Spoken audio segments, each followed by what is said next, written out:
Alright then, you lot, we're going to do a review on this radio today, but before I do that, I want to give you the bigger picture and show you how I've been using the radio and the setup I've been using it with, because then that will kind of give you an idea if the review I'm going to give you based on my opinion is going to help you, because you might have a similar setup, you see.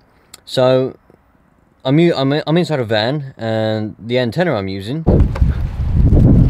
is on a mag mount on the top front,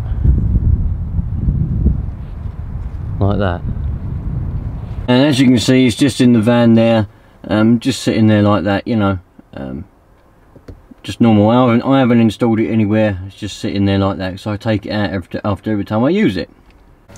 Right, here we go, we're on the bench now, I'm going to have a look. Now, I've done an unboxing of this, where I showed the box and all the accessories and bits and bobs that you get with it. So if you want to see that, you're going to have to go and have a look at the unboxing. I've been using this radio now for, I don't know what it is, probably 2 or 3 weeks. Definitely at least 2 weeks.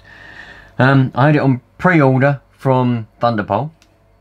Now I'm going to try not to waffle too much in this video, because I'll get accused of waffling too much. And, well, compared to some people, I don't think I do, but there we go. So I had it on pre-order from ThunderPole, got it direct from ThunderPole, and I think I was probably one of the first people to get it, because it would have gone out straight away, I think. So I did the unboxing and we went over all the bits and bobs. Now I've been reading a few and watching the odd video here and there that people have already done a review, and they've been saying, I point out these things first, that the bracket that you get with it is plastic and not metal, which I agree. It's a big shame that it's not metal, it's plastic. Personally, I don't like that, but there you go, you get a plastic bracket. So if you're going to be using the bracket with it, bear in mind it's plastic. Alright, depends whether you like plastic or not. Now, something else that someone else moaned about, that I saw, was that the keys that you get, because this is, it's a DIN radio. I mean, if you're looking into these, you probably would have already had a look and realised it, but, you know, it's the shape of a head unit that you'd get, you know, in a, not so much a modern day car these days, but these are aimed at people that don't have modern cars. These are aimed at people that have older cars to go off-roading with. So anyway, it's DIN shaped, so you can take out your head unit and put this in it, and it comes with a cage. Alright, so you get a cage, but you also, that means you also get some keys. Now, some people were saying that these are flimsy. They're not flimsy, they're nice. They're nice and thick. Don't know how many mil that is, I haven't measured it, but it's nice and thick. They're better quality keys than you get with some head units. Okay, they're nice, and the cage is a nice cage as well. I must just state that, because I can't stand it when people moan about things when they're wrong. So that's that. Now, the radio itself is very, very good. It comes with their new microphone. I've got it left plugged in. Now, the reason I showed you might be thinking, why have you just showed us, you know, your aerial on your van and all that? Well, in my opinion, when I'm looking for a radio, not that I really go by many reviews myself, to be honest with you, but if someone gives an opinion on their radio and they say, oh, this is this and that is that, and then you find out that they're using it on a completely different setup to you, they might have a rubbish aerial, you know, something like that. I don't know, it might just be a 10-1 setup, I don't know. Either that, or they could have the nuts of an aerial system, you know, which means they're going to hear really well and get out really well, and then you buy the radio thinking, going by what they'd say about the radio, and you're not going to hear as well, get out as well, because you might have a worse aerial. I don't know. So just to give you a bigger picture, I've been using it with that aerial on that van, mobile, driving around, and I think it's really good. It hears very well. It's got good ears on it, that's for sure. And I've had reports on it, very good reports. People say that the audio is nice and clear, because it comes with their new microphone, redesigned. I think all of their new radios come with these microphones now. It's got buttons on the top. I'm not keen on the buttons. I know I moaned about the microphone on the other radio, being it too light and not heavy duty enough. But these buttons are a bit awkward to push. You know, sometimes you try and push on them and it slips out your hand, and then you end up keying up as well. Because I'm right-handed. It'd be right that way, but because I have it on my hand while I'm doing the gear stick. So, anyway, that's enough of that. It comes with the microphone. The LED doesn't light up, so if you think that's an LED that lights up when you key up, it doesn't light up. Don't know why, but it doesn't. So I've had good reports, clear audio. I've never had a bad audio, nice and loud. Everyone says I'm loud, no one says I'm quiet. and things like that. Everybody says it's all good and dandy. Now if you want to see this all lit up and everything, because I've left all the power cable in the van, but in the unboxing video I turned it all on the bench here and go through all the screen and everything. Now there is a there is a H what comes up on the screen, and it's not high power. What it is, I've been talking to ThunderPole to find out what it is. Now apparently other radios use the same LCD screen, so when you turn it on you get all the H and all the other things come up, and they're just there. They don't mean anything in this radio. So that's that. You got your mode and the band button. You can short push them and you hold them in. And you got your channel up and down and your squelch. The auto squelch on this, I don't think it's as bad as other radios. The T-800 auto squelch is absolutely, well, it's useless really, because it squelches out everybody, even if they've got a good 5 and 9 signal. You know what I mean? I had the auto squelch on the T-800, and I was thinking there's no one out there, and I thought, I'll just turn the auto squelch off and I'll have it manual. And there's people there, massive signals, very good clear audio and good signals, but it was squelching them out. On this radio, it doesn't do that as much. It still does squelch out people. I've been sitting there thinking there's no one talking at that specific time. I've put it to manual squelch, and there's been people there, but they've had a weak signal, but I could still hear them. So, it depends how much you like using auto squelch. And personally, I don't use it at all. I used it for the purpose of seeing how it works, but general day-to-day use, I don't use auto squelch. I just have it squelched up normally, and if I drive through some like a little house in a state that's got extra noise, I simply turn the squelch up a bit. It's a simple thing to do. The buttons and knobs feel very good. It's got a nice sounding speaker. The speaker's obviously at the front. It's nice and sort of deep, not too deep, but it's a nice sounding speaker. Makes people sound how they should sound. One of the main problems though, and I've got to point it out, and I'll put it on my thread on the ThunderPole forum as well, about this radio does get very hot. Now, they say it's got a massive heatsink, but it hasn't got a massive heatsink. I'm sorry, but it hasn't. This heatsink is big, but, it's, I don't know how to sort of, it's wide, like it's thick, okay, it's very thick. Now you'd think that would be good for cooling, but what happens is the heatsink gets hot, but because it's so thick it kind of retains the heat, I suppose. I'm assuming that's why. But the heatsink gets so hot, I can't touch it when it gets hot, and then the heat starts to transfer all around here, and the LCD gets really hot, and the whole radio does get very, very hot. But I must point out that because I'm a hobbyist user of CB and of all radio, I tend to have conversations on the radio. Now I don't think that this is designed. I'm gonna mention this, and I might waffle a bit with this because I think it's a very important point to make. When you're buying a radio, you need to know this. How are you going to use the radio? Now I think these are mostly designed for people that are going off-road, and they're not going to be having conversations. They're just going to be like, watch out, there's a rock in the road, or something like that, or we're going to turn left here.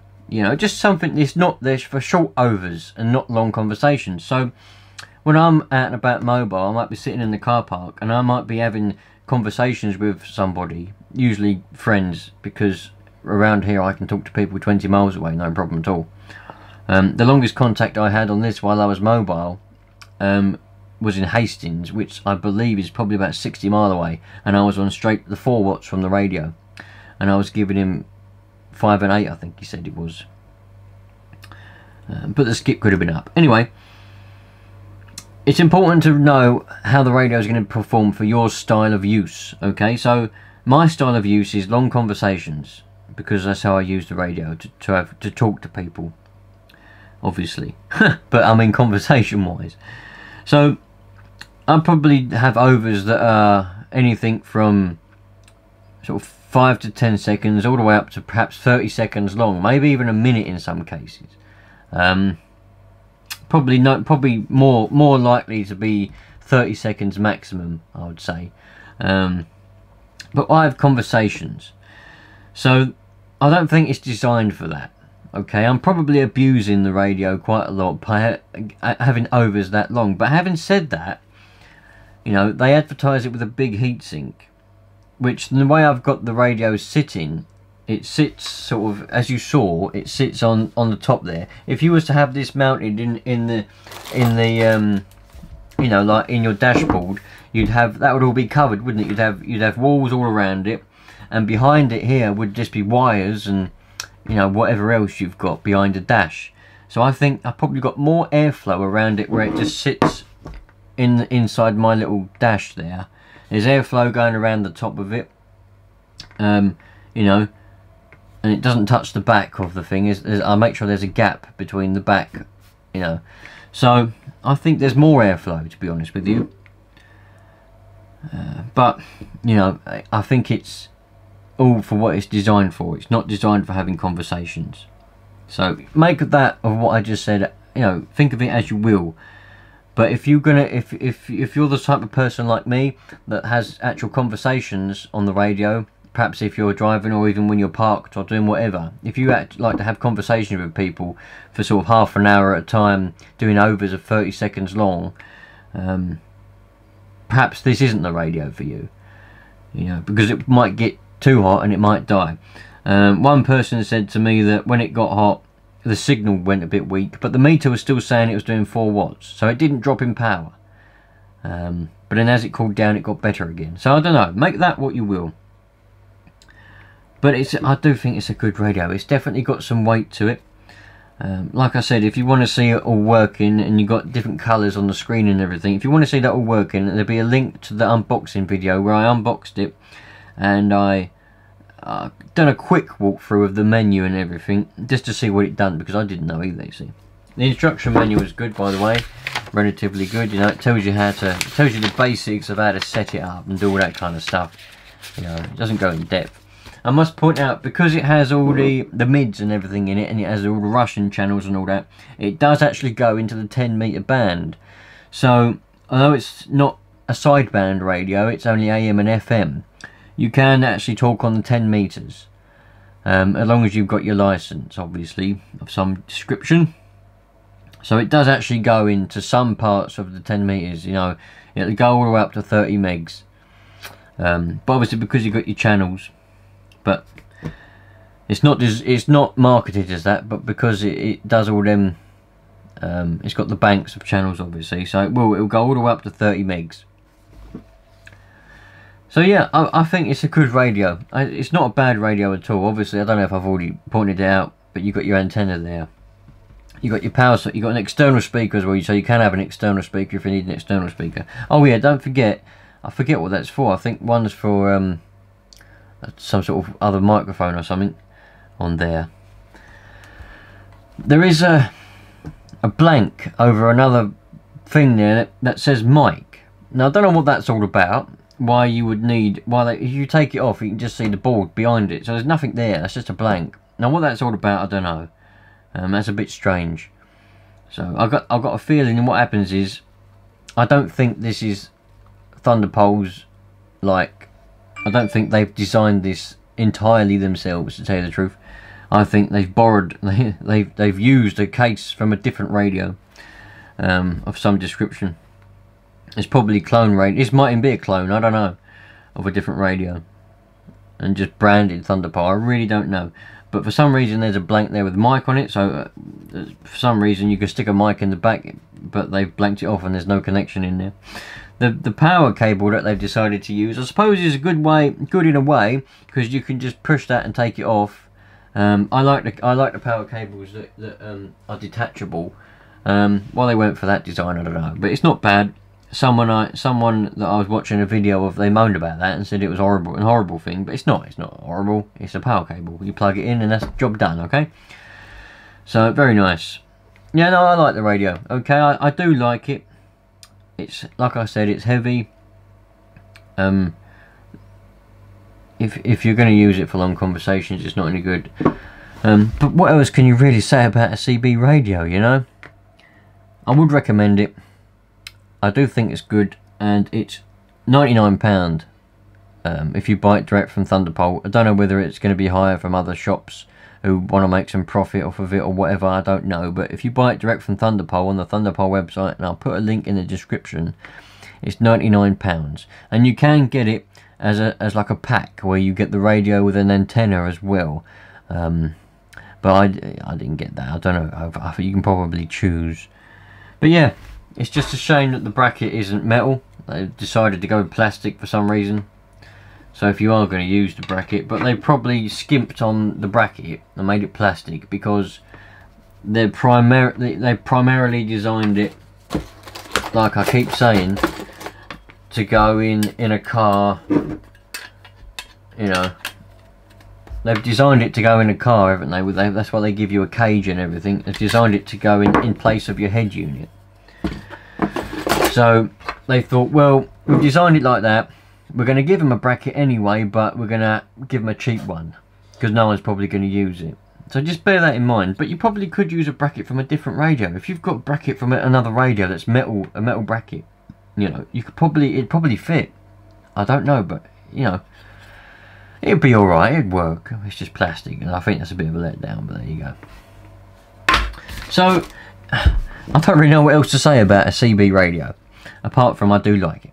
So, if you've got any questions about it, I'll answer any questions you've got about it. Just leave them in the description.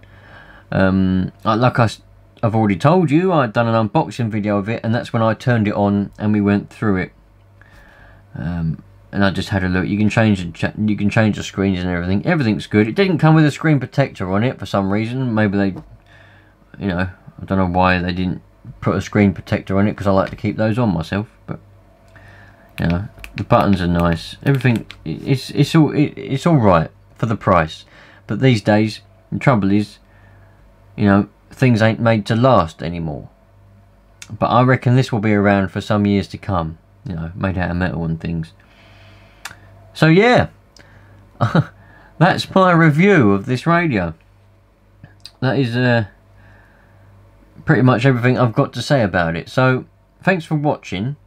Please do ask questions if you have any. Don't sort of just leave them. I'll answer any question I can give you. And I'll catch you on the next one.